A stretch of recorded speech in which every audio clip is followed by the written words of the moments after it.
Parliamentary party నాయకుడు, పల్నాడు నుంచి ఎంపీగా ఎన్నికైనటువంటి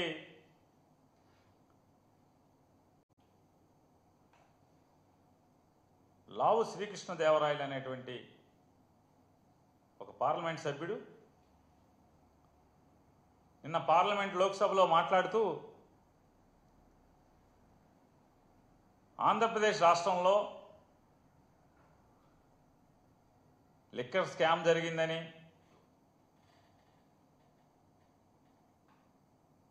దాంట్లో ఎవరెవరో పేర్లు ఉటంకిస్తూ వాళ్ళ ద్వారా వేల కోట్ల రూపాయలు దేశాలు దాటి వెళ్ళిపోయినాయి అని చెప్పని, అంటే వీటన్నిటికీ విషం చిమ్ముతూ చంద్రబాబు నాయుడు గారి గూట్లో చేరినటువంటి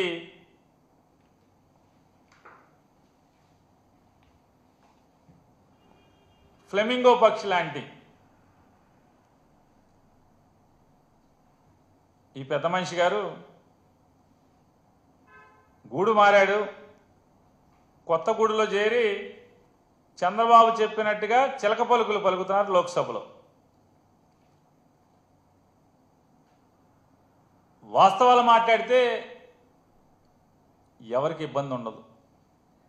కానీ చంద్రబాబు నాయుడు మెప్పు కోసం ఈ రకమైనటువంటి విషం చిమ్మే కార్యక్రమం జగన్మోహన్ రెడ్డి గారిని ఏదో రకంగా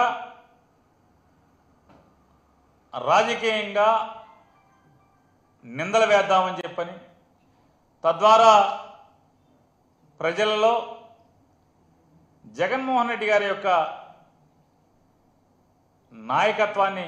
తగ్గిద్దామనేటువంటి తప్పుడు కుట్రలో భాగమే ఈ లావు శ్రీకృష్ణ గారి చిలక పలుకులు అనేది ఇవాళ మనందరికీ అర్థమవుతున్నాయి. ఆయన ఏ గూడు నుంచి ఏ గూడుకి మారినా ఏదో ఒకటి ఇవాళ ఒక 21 మంది లోక్సభ సభ్యులకి నాయకత్వం వహించేటువంటి లావు శ్రీకృష్ణ గారు తనకున్నటువంటి అధికారాన్ని లేదా భగవంతుడు పల్నాడు ప్రజలు ఇచ్చినటువంటి ఆ గొప్ప అవకాశాన్ని ఆంధ్రప్రదేశ్ రాష్ట్రంలో విశాఖ ఉక్కు ఫ్యాక్టరీని బతికించేదానికి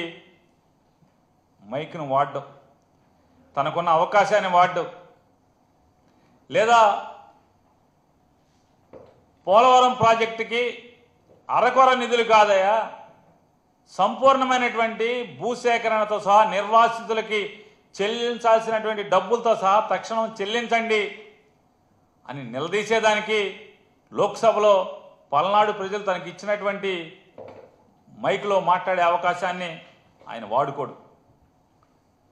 లేదా ఈ ఆంధ్ర రాష్ట్రానికి మరీ ప్రత్యేకించి సాగు కోసం, తాగునీటి కోసం ఇబ్బందులు పడుతున్నటువంటి రాయలసీమ లిఫ్ట్ ఇరిగేషన్ని అధికారికంగా లేదా కేఆర్ఎంబి ఇచ్చినటువంటి స్టేని ఎత్తివేయటం కోసం పల్నాడు ప్రజలు ఇచ్చినటువంటి అధికారాన్ని తన మైకు వాడడం, లేదా ఈ మధ్యకాలంలో మనం చూస్తున్నాం జనాభా నియంత్రణ అనేది ప్రభుత్వం ప్రజలకి నూరిపోయటం వల్ల ఈ దేశ శ్రేయస్సుని కాంక్షించి దక్షిణ భారతదేశంలోని ప్రజలందరూ కూడా జనాభా నియంత్రణ కోసం కంకణబద్దులై ఆనాటి ప్రభుత్వం చెప్పిన లక్ష్యాన్ని ఆచరణలో పెడితే దాన్ని సాకుగా ఇవాళ డబుల్ ఇంజన్ మాట్లాడుతున్నటువంటి ఈ ఇద్దరు మోడీ గారు, అమిత్ షా గారు వాళ్ళిద్దరూ చేస్తున్నటువంటి రాజకీయ ఏదైతే రూల్స్ పేరుతో లేదా జనాభా నిష్పత్తి పేరుతో లేదా జనాభా లెక్కల పేరుతో గడచిన 40-50 సంవత్సరాలుగా ఆపుకుంటూ పాలకులు ఆపుకుంటూ ప్రజానాయకులు ఆపుకుంటూ వస్తున్నటువంటి నియోజకవర్గాల వర్గీకరణని లేదా నియోజకవర్గాల డీలిమిటేషన్ని ఎత్తుగడగా కేవలం ఉత్తర భారతదేశంలోని 2-3 రాష్ట్రాల ఓటుతో ప్రభుత్వాన్ని ఏర్పాటు చేసుకునేలాగా లేదా దక్షిణ భారతంతో సంబంధం లేకుండా దేశాన్ని ఏల్దామని చేస్తున్నటువంటి దుర్మార్గపు ఆలోచనల్ని నిలదీసేదానికి పల్నాడు ప్రజలు ఇచ్చినటువంటి నీ లోక్సభలో మైక్ని వాడుతున్నావా అంటే దానికోసం వాడడం, నీ ప్రాంతం కోసం లేదా పల్నాడులో ఉన్నటువంటి వెనుకబాటుతనం గురించి లేదా పల్నాడులో ఉన్నటువంటి నీటి ఎద్దడి గురించి ఎప్పుడన్నా మాట్లాడతావా అంటే పల్నాడు ప్రజలు ఇచ్చిన ఆ మైకుని దానికోసం వాడవు, ఈ దేశం కోసం వాడవు, ఈ రాష్ట్రం కోసం వాడవు, దక్షిణ భారతదేశం కోసం వాడవు, మీ ప్రాంతం కోసం కూడా వాడే పని లేదు. కేవలం చంద్రబాబు ఏ కట్టుకథ చెప్తే, ఎటువంటి విషం చిమ్మమని చెప్తే ఆ విషం చిమ్మేటువంటి ఈ చిలక పలుకుల ప్రస్థానమే నిన్న లోక్సభలో లావు శ్రీకృష్ణదేవరాయలు గారు చేసినటువంటి ప్రసంగం. ఆయన చెప్తాడు, వెంటనే ఆంధ్రప్రదేశ్లో జరిగిన లిక్కర్ స్కామ్ మీద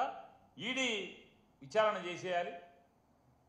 ఆళ్ళెవలో రెడ్డిని ఈళ్ళెవల రెడ్డిని అరెస్ట్ చేసేయాలని మాట్లాడతాడు. నేను ఒక్కడే వారిని అడుగుతున్నాను, ఆంధ్రప్రదేశ్ రాష్ట్రంలో లిక్కర్ వ్యాపారం జరిగినప్పుడు లేదా 2019 నుంచి 24 దాకా తమరు పల్నాడు పార్లమెంట్ సభ్యులుగా ఉన్నప్పుడు మరి ఏం తప్పులు జరిగినాయని మీరు అనుకుంటున్నారు? తప్పులు జరిగితే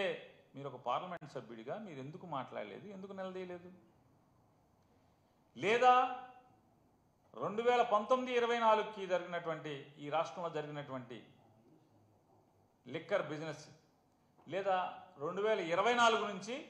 25 వరకు జరిగిన లిక్కర్ బిజినెస్ చూసుకుంటే ఇదా స్కామ్? అదా?